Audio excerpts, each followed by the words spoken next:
আজকে আমরা এমন একটা জায়গায় নিয়ে নিয়েছি, সে লাল্লুর ক্ষেত। গাইস আমি অনেক শুনেছি এই জায়গায় রাত্রিবেলা কে মানুষগুলো কিছু দেখতে পায়, কি ভুতুরে টুতুরে জিনমিন দেখতে পায়। এই জন্য আপনাদের নিয়ে এলাম গাইস আমাদের এই লাল্লুর ক্ষেতের। দেখতে পাচ্ছেন গাইস আমার পিছনে কি অন্ধকার অন্ধকার হয়ে আছে, আর আমার সাথে আছে আমার ভাই। এই যে গাইস লাল্লুর ক্ষেত।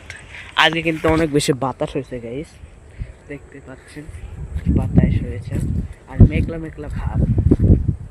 গাইস তাহলে আমার সাথে চলুন, দেখা যাক লাল্লুর ক্ষেতে আমরা স্পেন্ড করে দেখি যে কি কি আছে। Let's go guys. গাইস এই জায়গাটা অনেক বেশি অন্ধকার। গাইস দেখতে পাচ্ছেন বাতাসে পাতা মাথা অনেক নড়তেছে, আর এদিকে অনেক বেশি অন্ধকার। গাইস আমরা এসেছি প্রায় 11:30 আইসি। ওষুধ খেলাম গাইস, আপনাদের দেখাইতে আইসি গাইস। অনেকদিন চলো আমার চ্যানেলটা ডাউন ছিল, এখানে ভিডিও আপলোড দিতে পারলাম না, না তো বুঝে না পাগল টাইপের দেখতে পাই গাইস। আজকে গাইস অনেক বেশি ম্যাগ হয়েছে, বৃষ্টি হইতেছে গাইস। আজকে আমি ভিডিও বেশি করতে পারবো না, আবার একদিন নতুন করে আরও ভিডিও করবো গাইস। আজকের ভিডিওটা গাইস এখানে করছি, দেখা হবে।